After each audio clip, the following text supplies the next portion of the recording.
বন্ধুরা আর একটি টেন্সের ইন্ডিকেটর আমরা পাবো, সেটি হচ্ছে present perfect continuous. Present perfect continuous. এসো বন্ধুরা আমরা প্রেজেন্ট পারফেক্ট টেন্সের ইন্ডিকেটর লিখে ফেলি। প্রেজেন্ট পারফেক্ট কন্টিনিউয়াস টেন্স কন্ট, আমরা সংক্ষেপে প্রেজেন্ট পারফেক্ট কন্টিনিউয়াসকে কন্ট লিখছি। সিন্স বা ফর থাকে, উল্লেখ থাকে আসলে, এবং সময় উল্লেখ থাকে, সময় উল্লেখ থাকে। সুপ্রিয় ছাত্রছাত্রীরা, আমরা জানি সিন্স বা ফর এটি সুনির্দিষ্ট ইউজ রয়েছে এই দুটি। আমরা সময়ের, যেটিকে আমরা নির্দিষ্ট সময় বলি, পয়েন্ট অফ টাইম, সেক্ষেত্রে আমরা সিন্স ইউজ করি। আমরা দুটি উদাহরণ দেব এখানে। আমরা ব্যাপক সময়ের ক্ষেত্রে আমরা ফর ইউজ করি। আসলে পয়েন্ট অফ টাইম বলতে আমরা বুঝি সময়ের নির্দিষ্ট নামকে বুঝি। সময়ের নাম থাকলে আমরা সিন্স ইউজ করব। ফর ইউজ করব আমরা অনির্দিষ্ট সময়ের জন্য, পিরিয়ড অফ টাইমের জন্য, সেক্ষেত্রে সময়ের পরিমাণকে বুঝি। সময়ের পরিমাণ থাকলে আমরা ফর ইউজ করব। আমরা এখানে দেখছি প্রেজেন্ট পারফেক্ট কন্টিনিউয়াস টেন্সের জন্য ইন্ডিকেটরস হলো মোটামুটি এখানে দুই রকম। একটা হচ্ছে সিন্স বা ফর থাকবে এবং সময় উল্লেখ থাকে। আমরা দুটি উদাহরণেই এখানে লিখব। ইট bracket rain for 2 days। 2 days। বন্ধুরা তোমরা খেয়াল করেছো যে 2 days সময়ের পরিমাণ হওয়ার জন্য ফর ইউজ করেছি আমরা। আরেকটি উদাহরণ আমরা লিখব। হি ব্র্যাকেট রিড সিন্স মর্নিং। বন্ধুরা এখানেও তোমরা খেয়াল করো, মর্নিং নির্দিষ্ট সময় হওয়ার জন্য, সময়ের নাম হওয়ার কারণে সিন্স আমরা ইউজ করেছি। যাক, সেটা অন্য আলোচনার বিষয়। আমরা দেখছি যে আমরা আমাদের ইন্ডিকেটরস পেয়েছি সিন্স বা ফর এবং সময় পাওয়ার কারণে এই টেন্সটি আমরা প্রেজেন্ট পারফেক্ট কন্টিনিউয়াস টেন্সের স্ট্রাকচারে লিখব। তাহলে সেক্ষেত্রে আমরা লিখব ইট। আমরা জানি প্রেজেন্ট পারফেক্ট কন্টিনিউয়াস টেন্স যার অক্সিলারি ভার্ব হলো has been or have been এবং ভার্বের সাথে আইএনজি। তাহলে it has been raining for 2 days। Same আমরা নিচেটিও সেভাবে লিখব, সেই স্ট্রাকচার খেয়াল করে। He has been reading since morning. বন্ধুরা আমরা রাইট ফর্ম অফ ভার্ব শেখার এই পর্যায়ে আমরা শিখে নিলাম সাম টেন্স ইন্ডিকেটরস, যেগুলি রাইট ফর্ম অফ ভার্বের জন্য খুব ইম্পর্টেন্ট। আমাদের ইংরেজিতে 12টি টেন্সের মধ্যে 6টি টেন্সেরই ইন্ডিকেটর রয়েছে। কাজেই আমরা এই 6টি টেন্সের ইন্ডিকেটরগুলো অবশ্যই খেয়াল করব, কারণ আমরা রাইট ফর্ম অফ ভার্বের যে মূল সূত্র, যে মৌলিক সূত্র, সেটি কি? সেটি হলো যে টেন্স ও নাম্বার অনুযায়ী আমরা ভার্বের রূপ নির্ণয় করব। কাজেই টেন্স ইন্ডিকেটরগুলো শিখে নেওয়াটা অত্যন্ত গুরুত্বপূর্ণ। বন্ধুরা এসো আমরা রাইট ফর্ম অফ ভার্বের মূল সূত্রে চলে যাই। প্রিয় ছাত্রছাত্রীরা, রাইট ফর্ম অফ ভার্ব আলোচনা করতে গিয়ে আমরা অনেক সময় অনেক সূত্রের আলোচনা করে থাকি। আমাদের গ্রামার বইগুলিতে অনেক সূত্র দেওয়া হয়েছে। আমি এ পর্যায়ে মাত্র 12 থেকে 13টি সূত্রে উল্লেখ করব, যেগুলি খুব ইম্পর্টেন্ট। তবে dear students, right form of verb আলোচনার পূর্বে অবশ্যই আমাদেরকে ভার্ব এবং টেন্স নিয়ে প্রাথমিক আলোচনা করতে হবে বা প্রাথমিক পড়াশোনা করতে হবে। এসো আমরা রাইট ফর্ম অফ ভার্বের সূত্রগুলো জেনে নিই। রুল 1। ডিয়ার স্টুডেন্টস, অলরেডি আমরা শিখেছি সাম টেন্স ইন্ডিকেটরস। আমরা শিখেছি অলওয়েজ, অফেন ইত্যাদি থাকলে প্রেজেন্ট সিম্পল টেন্স হয়। আমরা শিখেছি now, at this moment, at present থাকলে প্রেজেন্ট কন্টিনিউয়াস হয়। জাস্ট নাও, অলরেডি, ইয়েট ইত্যাদি থাকলে প্রেজেন্ট পারফেক্ট হয়। Yesterday, last, once, long ago, long since থাকলে পাস্ট ইনডিফিনিট হয়। ফর বা সিন্স এবং সময় উল্লেখ থাকলে প্রেজেন্ট পারফেক্ট কন্টিনিউয়াস টেন্স হয়। বন্ধুরা আমরা সেটি শিখেছি। আমরা জানি ভার্বের প্রেজেন্ট ফর্ম ইউজ করা হয় প্রেজেন্ট সিম্পল টেন্সের ক্ষেত্রে। আমরা রুল 1-এ শিখব প্রেজেন্ট সিম্পল টেন্স ছাড়া প্রেজেন্ট ইনডিফিনিট টেন্স ছাড়া আমরা কখন ভার্বের প্রেজেন্ট ফর্ম ইউজ করব, আমরা সেটি এখানে শিখব। বন্ধুরা এসো, বোর্ডের দিকে খেয়াল করো। প্রদত্ত বাক্যে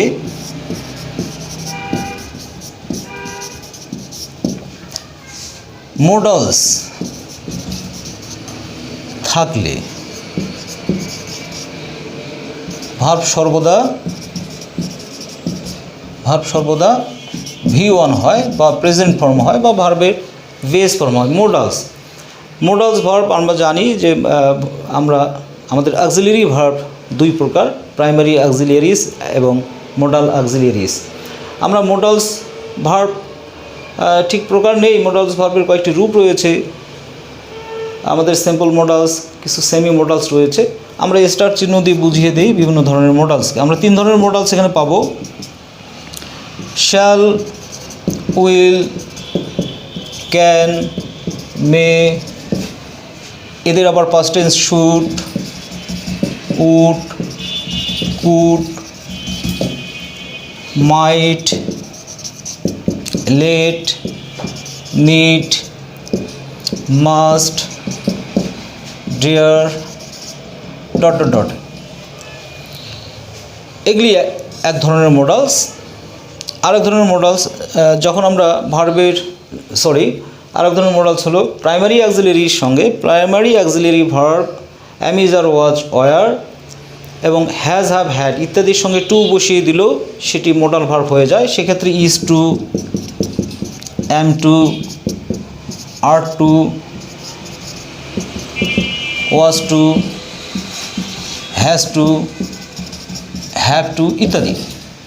আর এক ধরনের মোডালস আমরা পেয়ে থাকি had better, oblique had rather, comma would better, oblique would rather. Dear students, এই সূত্রটি খুব ক্লিয়ার যে প্রেজেন্ট সিম্পল টেন্স ছাড়া আমরা ভার্বের প্রেজেন্ট ফর্ম বা বেস ফর্ম আর কোথায় কোথায় ইউজ করি আমরা সেটা লিখেছি। প্রদত্ত বাক্যে কোনো ধরনের মোডালস যদি আমরা দেখতে পাই অবশ্যই ভার্বের পূর্বে, তাহলে প্রদত্ত ব্র্যাকেটের ভিতরে যে ভার্বটি থাকবে সেটি ভার্বের প্রেজেন্ট ফর্মে লিখতে হবে। ফর এক্সাম্পল আমি 3টি এক্সাম্পল দেবো এখানে। লেট হিম ব্র্যাকেটে গো। সুপ্রিয় ছাত্ররা খেয়াল করো যে প্রদত্ত বাক্যে লেট নামক একটি মোডালস রয়েছে, সেজন্যই ব্র্যাকেটে ভার্বটি আমাদেরকে প্রেজেন্ট ফর্মে লিখতে হবে। লেট হিম গো। ডিয়ার স্টুডেন্টস, দ্বিতীয় এক্সাম্পল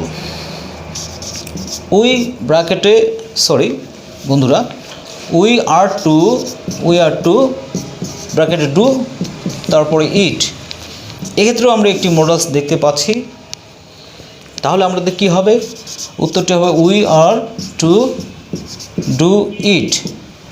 বন্ধুরা 3 নম্বরের এক্সাম্পল আমরা দিই, আমরা মিশিয়ে ফেলেছি অলরেডি, সেটি সমস্যা না। 3 নম্বরে ছিল had better, had rather, would better, would rather. বন্ধুরা এসো, he had better leave the place. বন্ধুরা এসো, হ্যাড বেটার এই মডাল ভার্বটির অর্থ আমরা এর অর্থ হচ্ছে বরং, তাই না?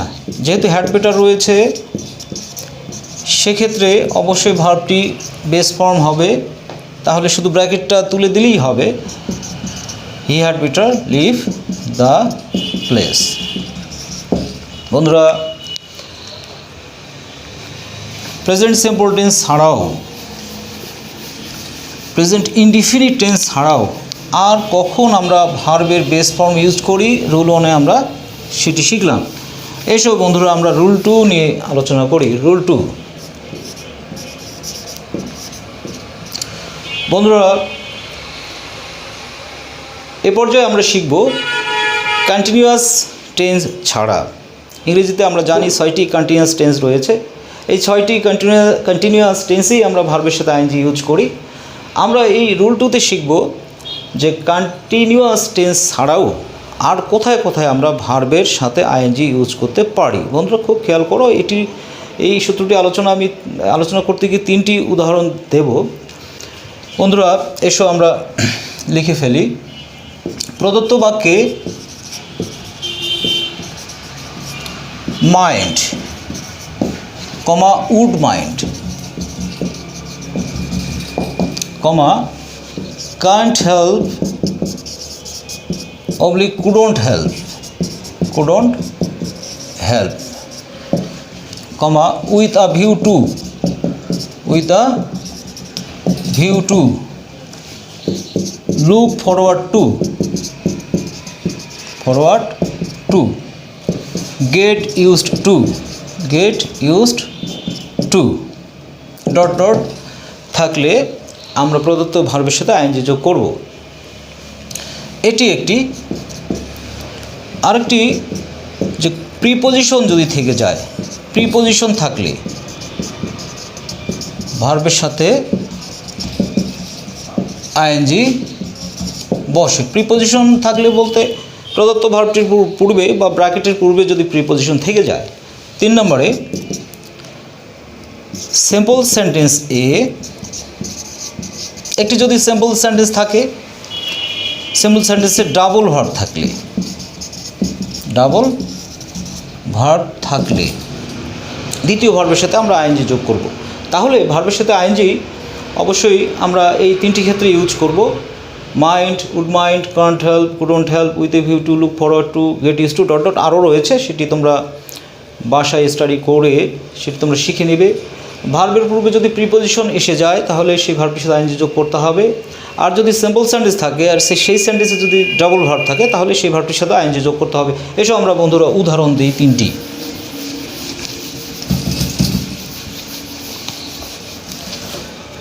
বন্ধুরা এসো উদাহরণ দিই। আই ডোন্ট মাইন্ড ব্র্যাকেটে হ্যাভ এ কাপ অফ টি, এটি একটি। I can't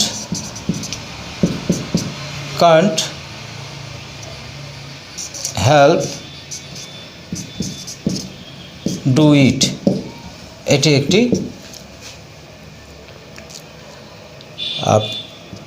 he never thought of gate A plus, এটি একটি।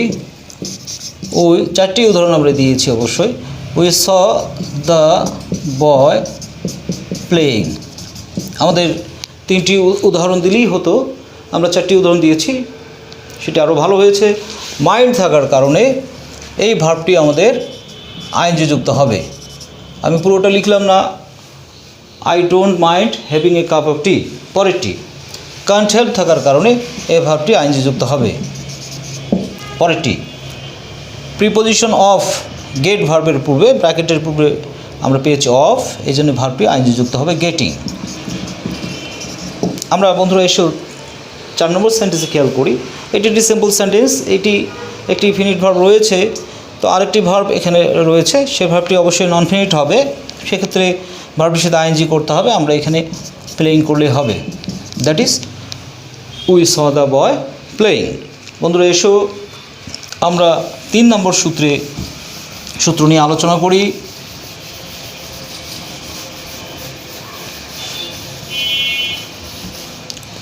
বন্ধুরা রুল 3।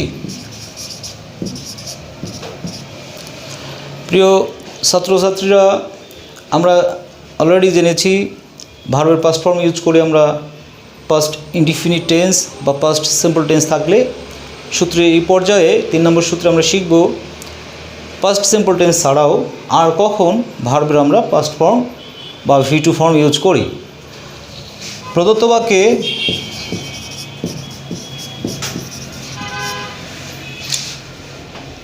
উইশ অবলিক ফ্যান্সি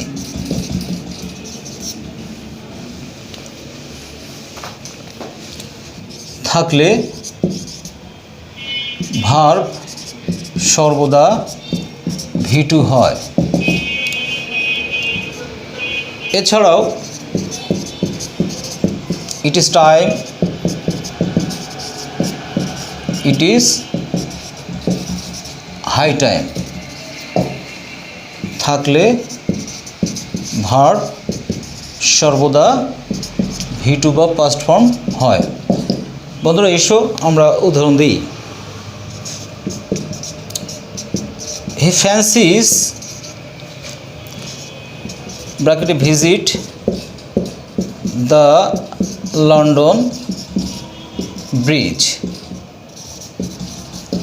বন্ধুরা খেয়াল করো, ফ্যান্সি থাকার কারণে, ফ্যান্সি শব্দটি থাকার কারণে প্রদত্ত ভার্বটি হচ্ছে ভার্বের পাস্ট ফর্ম। তাহলে কি হবে? He fancies visited the London Bridge. বন্ধুরা দ্বিতীয় উদাহরণটি আমরা দিই। It is time we go there. It is time, খেয়াল করো, ইট ইজ টাইম থাকার কারণে প্রদত্ত ভার্বটি পাস্ট ফর্ম হচ্ছে।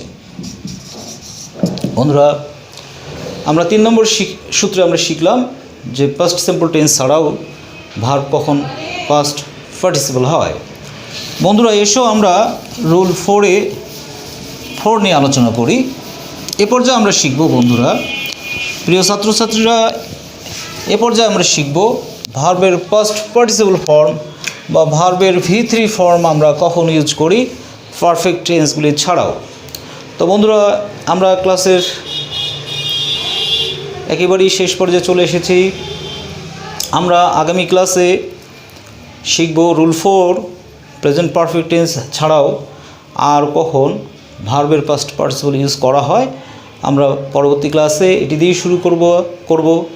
বন্ধুরা সবাই ভালো থেকো, সুস্থ থেকো, সবাই নিরাপদে চলাফেরা করবে এই আশাবাদ ব্যক্ত রেখে আজকের ক্লাস এখানে শেষ করছি। খোদা হাফেজ।